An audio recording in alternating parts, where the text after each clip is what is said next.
Hey guys, this is Leo, game developer for Bellum Games, and today we're going to look how to play Conquest: The Last Argument of Kings 2.0.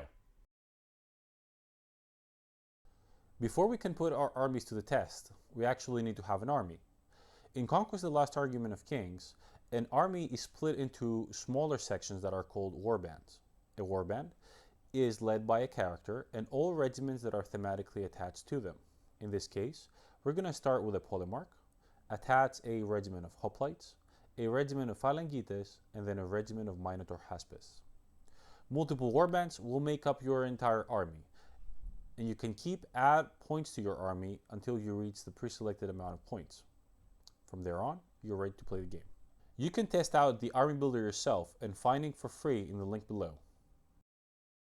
In Conquest, generals wage war by commanding their troops and planning the sequence of actions in which their regiments will activate.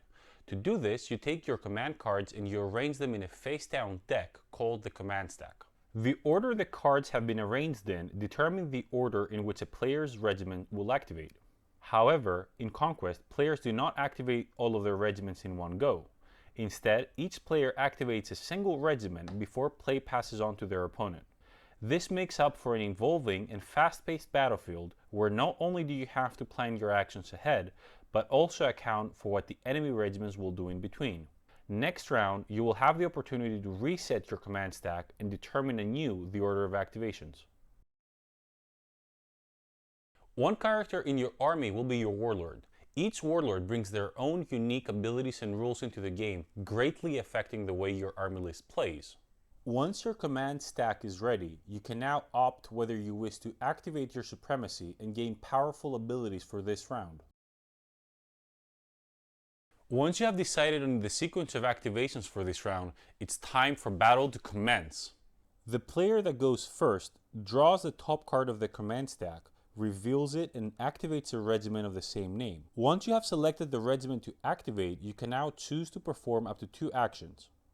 Actions are separated into 2 categories: in combat and out of combat actions that can be used when engaged or unengaged respectively. No action can be used more than once except for marching. Oftentimes, regiments have additional abilities called draw events that are used when a regiment's card is drawn and selected to activate. This gives unique abilities to that regiment, but we'll discuss them another time when delving deeper into special rules and abilities. To navigate the battlefield, a regiment can perform a march action in which it can move directly forwards and wheel throughout its movement. The regiment can march a distance in inches equal to its march characteristic. It may also move backwards or sideways at half that speed. At the beginning of each round, you determine your reinforcement line, the line behind which regiments may move onto the battlefield. Usually, the regiment that is the furthest up the board sets the reinforcement line, although the positioning of enemy regiments may affect that. In Conquest, regiments are not deployed at the beginning of the game. Instead, every regiment has to march into the battlefield from reinforcements. The round in which a regiment may enter the battlefield is determined by its class, with light regiments entering the battlefield as early as round 1, whilst heavy regiments may join the fray from round 3 and on. To move onto the battlefield, a regiment must perform a march action following all regular march rules. As pleasant as it might be to casually stroll in green pastures, the real fun comes in when charging your opponents head on, and maybe capturing an objective or 2 in the process. It is a war game after all. To charge, simply roll a d6 and add it to your march characteristic. This is your charge distance. Measure from the closest point of your regiment to the closest point of the target regiment, and if that is equal or less than your charge distance, it is then a successful charge. Keep in mind that charging is within itself an action and does not include attacking, or clash as we call it. A clash is a separate action for which you need to have an action available to perform. You could, however, march and then charge without attacking, which would not cause any damage but would allow you to engage a regiment that is positioned further away. With your first action being a successful charge, it's time to unleash the full might of your regiments onto your opponent. To clash, check how many of your stands are engaged. That is, how many stands, not models, touch an enemy stand even if it's corner to corner. All other regiments are considered unengaged and are supporting. Each stand contributes a number of attacks equal to its attack characteristic. A command stand with a leader, such as this one, contributes 1 additional. Finally, supporting stands only contribute one attack unless a special rule would dictate otherwise. Pull the dice together and roll away. Each result that is equal to or less than the stand's class characteristic is a hit. You're in luck, as having performed a successful charge gives you the inspired special rule for this round, and your class also goes up by 1. Once hits are calculated, it is now your opponent's turn to roll for defense. Again, every roll that is equal to or less than the opponent's defense characteristic is a success, and each roll that is above that, it's a fail and results into a wound. Stands take wounds equal to the amount of failed defense roll and are removed when all of their wounds are gone. In Conquest, however, as formation take wounds and soldiers perish, openings are formed within their lines, causing additional damage to be inflicted. For each wound suffered, the regiment also rolls a morale test.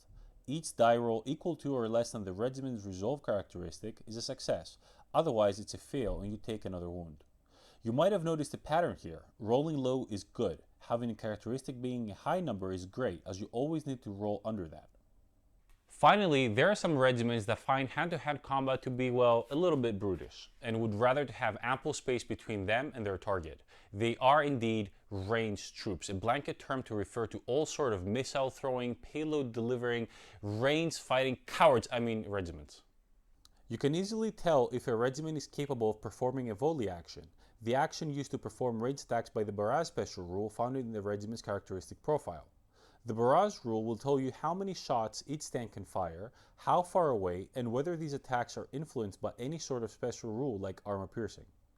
To fire, simply make sure your regiment has its target within line of sight, that is, within its front arc and able to draw a line from one of your stands to an enemy stand.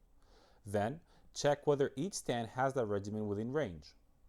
Finally, roll a number of dice equal to the number of shots each stand contributes. Every roll equal to or under your volley characteristic is a hit. You may also perform an aim action before volleying to gain +1 to your volley characteristic. Unlike hand-to-hand combat, wounds from ranged attacks do not cause morale tests, and yes, you may indeed fire within combat. This was a quick rundown of how Conquest: The Last Argument of Kings 2.0 plays. If you want to learn more about the game, you can visit our website and download our rules for free, or you can email us with questions at rules@parabellum.com. Thank you for joining, and we'll see you in the battlefields of Ea. Wait, how does this go on? Thou shalt help!